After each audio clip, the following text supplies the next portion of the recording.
le contenu du livre n'est pas du tout ce que l'on attendait. Le livre de John Bolton rappelle autant la forme que dans le fond un autre livre, celui de Bob Woodward, souvenez-vous, paru l'année dernière et intitulé Peur. On s'en souvient. Les deux ouvrages décrivent effectivement avec force détail l'étendue de l'incompétence de Donald Trump. Ça, c'est un fait acquis pour les auteurs, en tout cas. C'est probablement, en tout cas, le mot-clé de l'ouvrage de l'ancien conseiller à la sécurité nationale.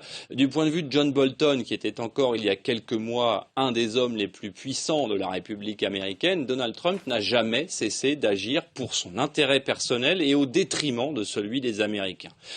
Et tous les dossiers sont passés en revue. La relation avec la Corée du Nord, la relation avec l'Iran et les sommets nombreux et variés, mais très rapidement, en tout cas au gré de la lecture, ce qui semble manquer à l'ouvrage, ce sont des exemples concrets. Encore une fois, les critiques sont cinglantes, mais finalement peu étayé. Pour le camp républicain pro-Trump, la volonté de nuire est évidente de la part de John Bolton et ne trahit que sa frustration après son limogeage et les mots très durs que Donald Trump a eus à son encontre dès sa nomination en 2018.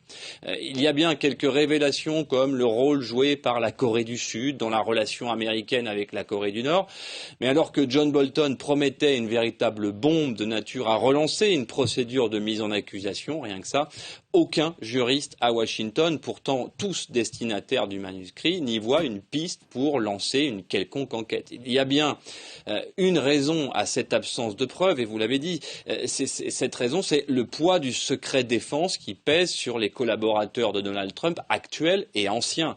Plusieurs avocats et spécialistes du droit constitutionnel ont relu le livre de l'ancien conseiller, et concrètement, tout ce qui pouvait ressembler de près ou de loin à une infraction au secret défense a été retiré. L'effet est donc double. Certes, il met à l'abri John Bolton de poursuites dont il a clairement été menacé par la Maison-Blanche, mais concrètement, son livre n'aura très probablement pas l'effet escompté.